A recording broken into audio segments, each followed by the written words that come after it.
You know, the world can come at you fast and furious these days. You got the 24-hour news cycle, Twitter, people shouting on TV.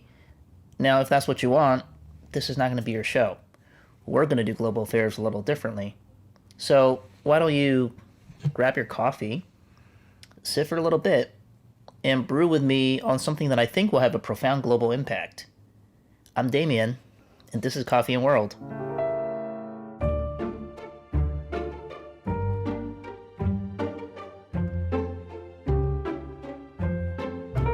Now, I've been thinking a lot about CRISPR lately.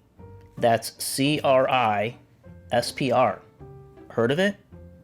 Neither did I until about 2 years ago when this happened. When a Chinese scientist announced he had created the first living and breathing genetically modified babies, the scientific world reacted with shock and disdain. That definitely raised a lot of eyebrows, as you can imagine. The Chinese can create super babies now? What genetic sorcery was this? It even shocked the Chinese government enough that they threw the Chinese scientist in jail for doing what he did. Yet just 2 years later, the 2020 Nobel Prize in Chemistry was awarded to Jennifer Doudna and Emmanuel Charpentier, the co-discoverers of a new gene editing method. The very method that the Chinese scientists used to re-engineer the code of life. It wasn't sorcery at all. When a technology is democratized, it's going to shake things up, especially one that's as powerful and unique as CRISPR. It will create new markets, challenge social paradigms, and test our morality. Our genetic fates may no longer be entirely up to nature, but in the hands of human engineering. And the world's two superpowers will be at the center of it all. Yeah, that's some heavy stuff, right? So I'm going to do my best to separate the hype from reality, but first we got to start with a little bit of science. Like humans, bacteria need to fend off viruses too. And it's the bacteria's natural defense mechanism that holds the key to the breakthrough in gene editing. Ian Malcolm was right. Life, finds a way.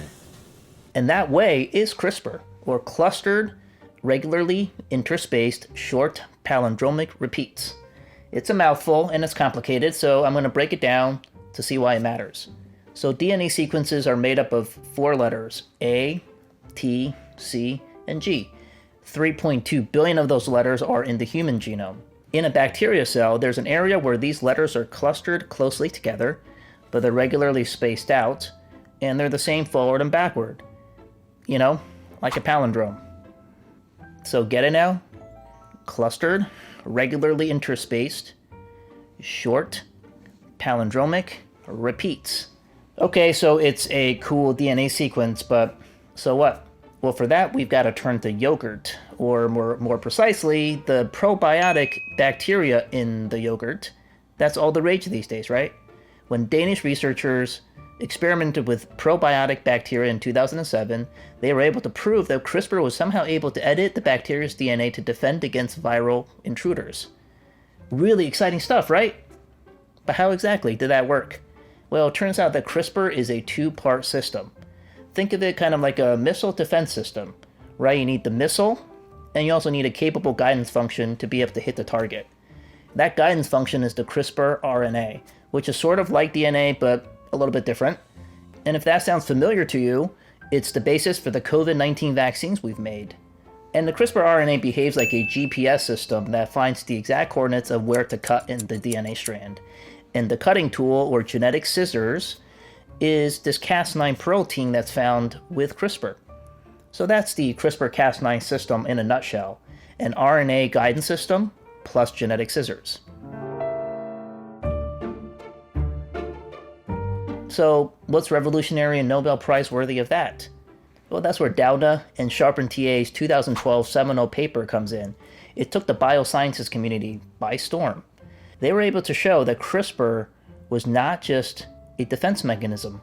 It is also a unique tool for editing all sorts of DNA sequences, including in us humans. And that tool has two unique functions: precision and programmability. The CRISPR RNA can be programmed to basically target any DNA sequence it wants. It's kind of the genetic equivalent of a word processor. Just bear with me for a second, okay? What you see on top is a DNA sequence of a healthy human. And what you see on the bottom is a sequence of somebody who has sickle cell anemia, a horrible genetic blood disease. A mutation in a single DNA letter, the T to the A, is what causes this disorder. What the CRISPR RNA does is like putting that cursor next to the T and then hitting the delete button with the scissors. And then replaces it with an A, and voila! Sickle cell anemia is gone. Now, analogies are obviously imperfect, but the value proposition of a tool like CRISPR-Cas9 is that it's cheap, easy, and accessible. The novelty of CRISPR isn't in its invention, but in its application and commercialization potential. Just like Henry Ford didn't invent the car, but he made the modern automobile a commercial success by applying what came before. So too with genetic editing. It's been around for decades, and various methods have been tried, but they were all expensive, hard to use, and not versatile. Until CRISPR-Cas9 came along.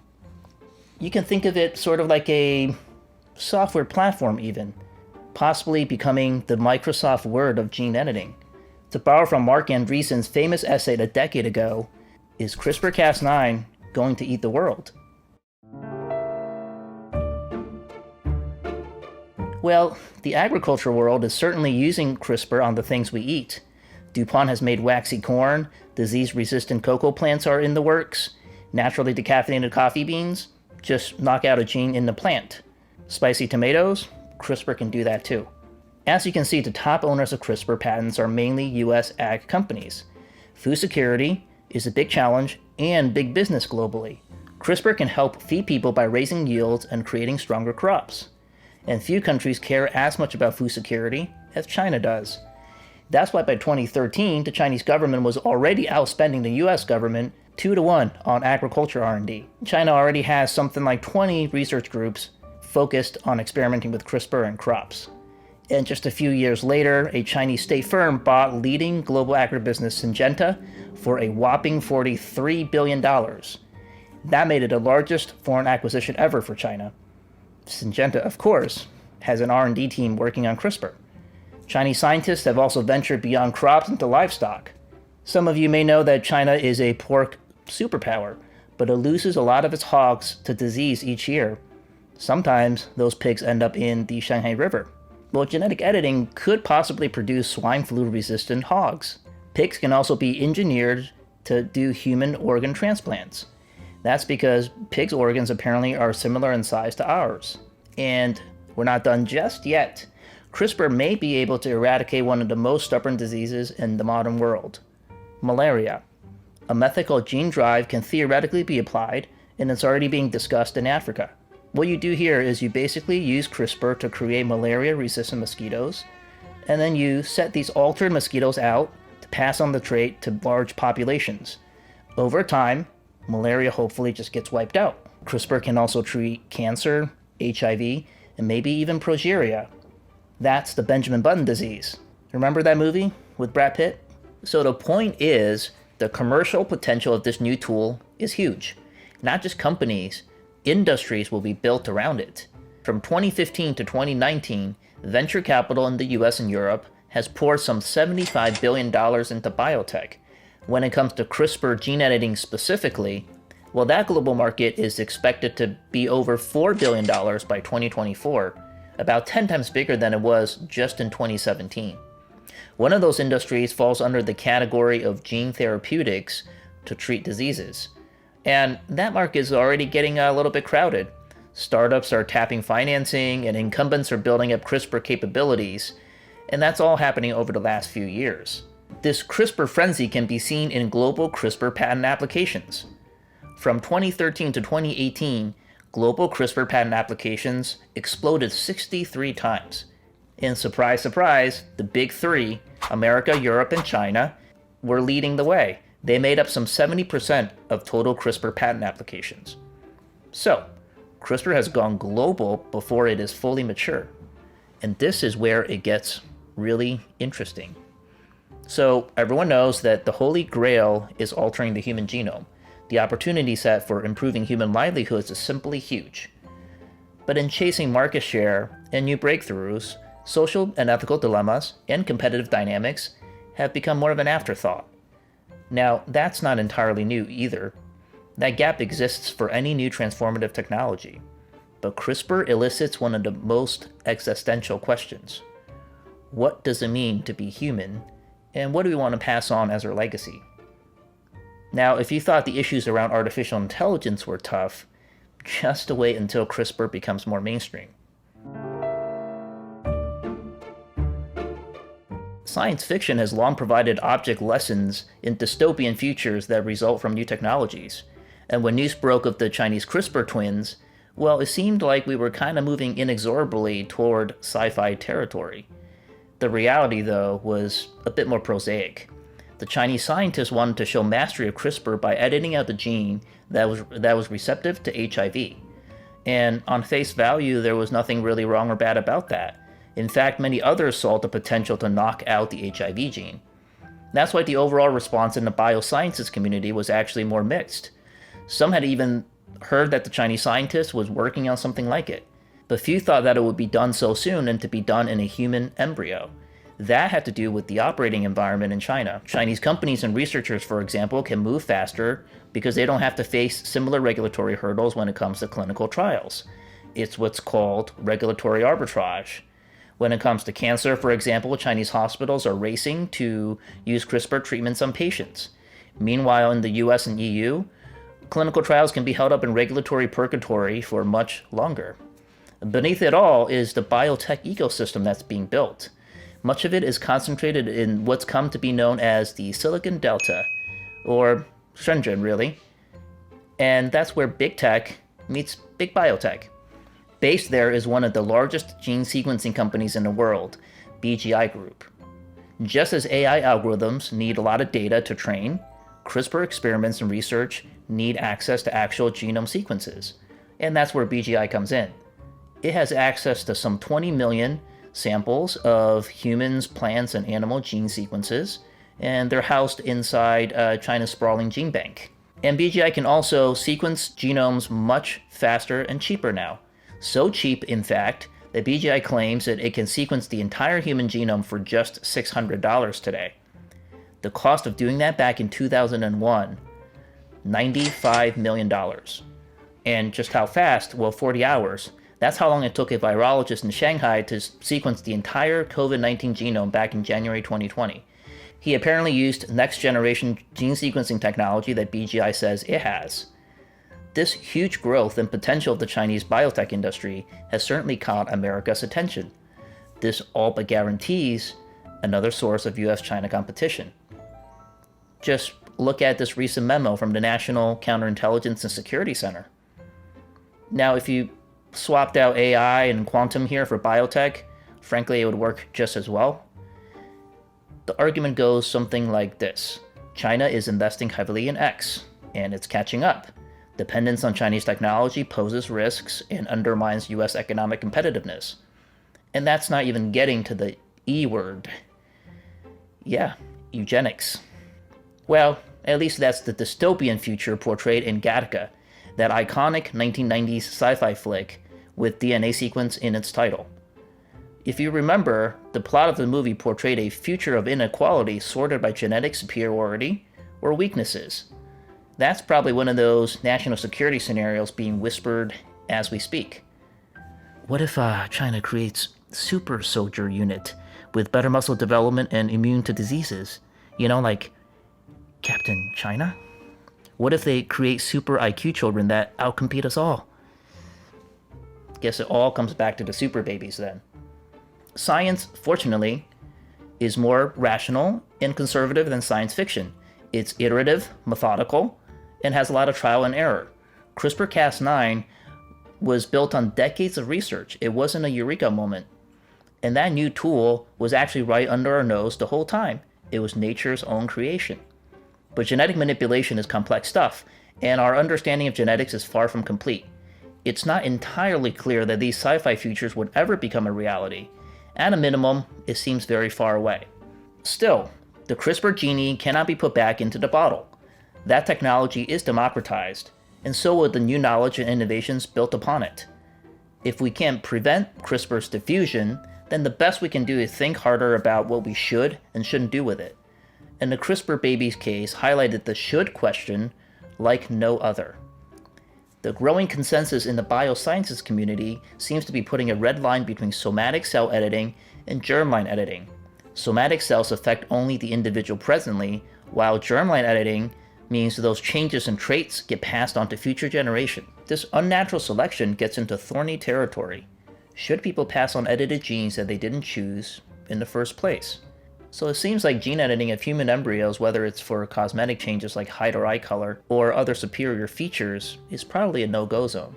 The Chinese government seems to largely agree, judging by the action they took on the Chinese scientists when the CRISPR babies were revealed. Even Vladimir Putin seems to take a stand against super soldiers. But simply demarcating a line may not be enough.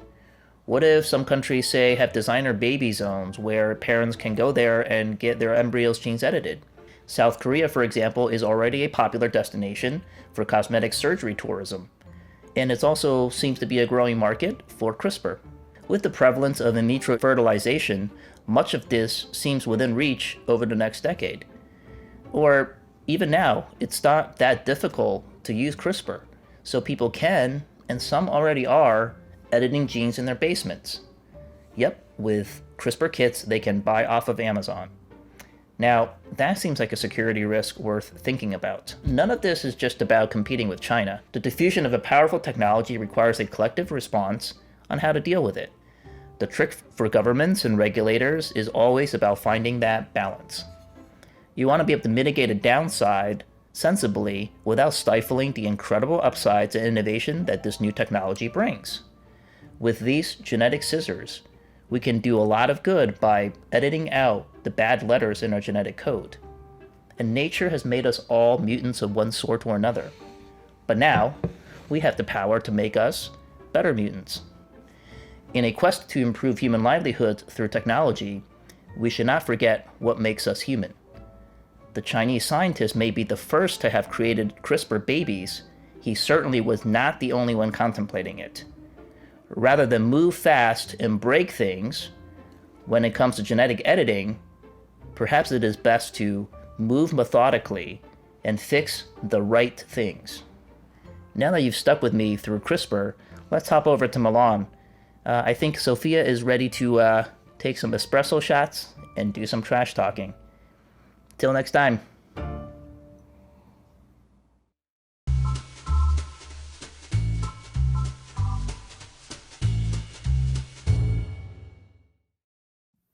Ciao, and welcome to Coffee and the World. In the time it takes to make my espresso, I'll get you up to speed on those global matters that matter, but you probably haven't thought much about. In case you haven't figured it out, I'm Italian, and we like our coffee in concentrated small doses and from the mocha. Obviously, the only right way to make your coffee.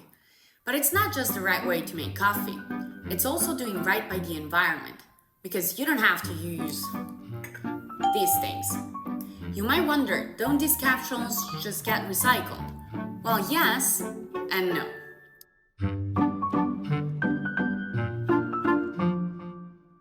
These coffee capsules, and much of what we throw out every day, is part of a huge business globally. But that is not as sustainable as it seems. This is how it works. My recycling gets picked up here in Milan. Some of it goes to a closed processing plant, but a lot of it leaves on a ship bound for, drumroll, China. When the shipping containers arrive their destination, swarms of Chinese mom and pop buyers, as well as larger companies, buy the trash and transform it into raw materials. Those materials then get sold to manufacturers to produce new products, say a new coffee capsule. And then that coffee capsule is shipped right back to Milan again, and the circle goes on and on. I know what you're thinking. It seems like the West is just dumping its trash in China. But in reality, this trashy business was for a long time embraced by both the importer and exporter alike. For countries like the EU, it was simpler and cheaper to export their scrap abroad because the cost of processing it at home was much higher. And for China, that recycled stuff from abroad was often of higher quality and was especially needed to feed its booming manufacturing. This is why, since the 1990s, China has grown to command nearly half the global market share in recycled plastic and paper imports. And the domestic market for trash was so good that it even minted the first Chinese female billionaire, who was crowned the Trash Queen. Yet, what seemed like a perfect arrangement wasn't all sunshine and rainbows, and everything changed when China launched its National Sword campaign in 2017, which banned all foreign waste imports in a single year. This move may have shocked some, but there were signs pointing to this outcome. First, the trash trade was taking an environmental toll. Roughly 30% of the waste that arrived in China from the US in 2016 wasn't actually recyclable, mostly because it was contaminated and unusable. And an estimated 1.5 million metric tons of plastic, the equivalent of 150 Eiffel Towers, ended up off China's coast each year. Second, importing trash became less necessary, as Chinese consumers were getting richer, thus generating more of their own trash. So, now that the music has stopped in China, who was going to take these boatloads of trash? Southeast Asia, it turned out. Between 2016 and 2018, plastic exports to that region skyrocketed, but with much less capacity than China to process trash, countries like Malaysia and Vietnam landfilled or dumped in open air 70% of that waste. And unsurprisingly, they soon decided to shut the door on imported trash too.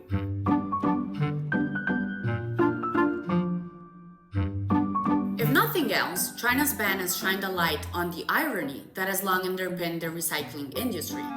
What was supposed to be a sustainable practice was, in practice, held together by an unsustainable system. And demand for developed countries' waste may never return to its heights. So now what? Well, we must take care of our own trash now, of course, but how? Policies can help, like the EU's abolition of single-use plastic and its circular economy action plan. But investing in domestic capacity will be even more crucial. The trash trade with China was taken so much for granted that when the country brought down the sword in 2017, 60 US cities had to stop their recycling programs because they simply couldn't keep up with the new volumes of waste. The good news is that investing in waste management won't be a wasted investment. The US recycling industry generated $110 billion in 2018, about the same as the global entertainment industry's revenues. Obviously, it's not as glitzy as Hollywood, but the incentives are there to incentivize the sustainability of this industry. And given the impact it has on our lives, I think we also have an individual role to play too. Just like in recent years, many have become more conscious consumers, wanting to know where stuff comes from, now we also have a chance to become more conscious wasters, thinking about where stuff ends up. And the coffee you have each day isn't a bad place to start. Also, I think mine might be ready. Until next time on Espresso Shots, and buona giornata!